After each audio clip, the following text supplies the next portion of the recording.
زيتونة اليوم النهاردة بقولها لي أنا كمان، يعني بقولها لنفسي وبقولها لك وبقولها لها وبقولها لينا كلنا.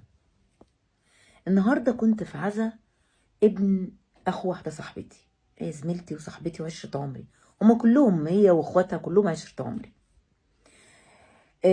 ابنه توفاه الله يرحمه ويعفو عنه ويجعل مثواه الجنة يا رب. عنده 17 سنة. وقع من الدور الثالث. لك أن تتخيلي أمه عاملة إزاي. أكيد كل أم فقدت ابنها أو بنتها هتحس وهتعرف.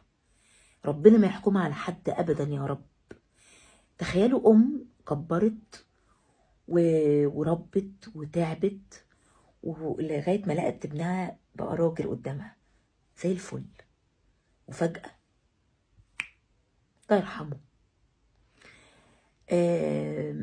فلما روحت البيت قعدت أفكر كده مع نفسي، قلت هو احنا بنعمل في بعض كده ليه؟ ممكن اي حد فينا يروح، فليه بنعمل في بعض كده؟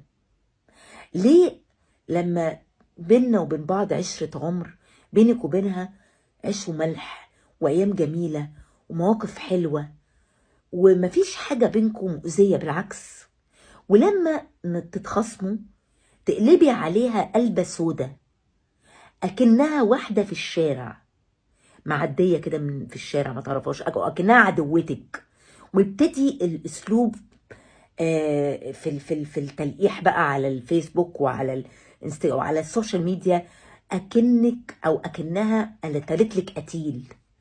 فلما يبقى خلافات عبيطه ما بينكم وتخصمي خصام رهيب وتقلبي قلبه مش طبيعيه واسلوب قاسي في المعامله، او تلقحي زي ما بقول، ليه كل ده؟ ده في ثانيه، في ثانيه احنا ممكن نروح.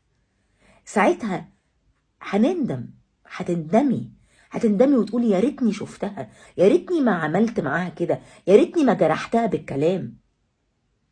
انا لما شفت واحده صاحبتي في العزا، كنا بينا وبين بعض خلاف صغير، انا صالحتها كلمتها قبلها ما ردتش عليا، برضو لما جت هي رحت هي اللي جت في العزا سلمت عليا بحب وحضننا بعض عادي ولا كأن حاجه حصلت على فكره، عشان هي انسانه من جوه نظيفه وانا بحبها، واحنا الاتنين مفيش جوانا الضغينه دي اللي عارفين، ولا كأن حاجه حصلت، مش مستاهله.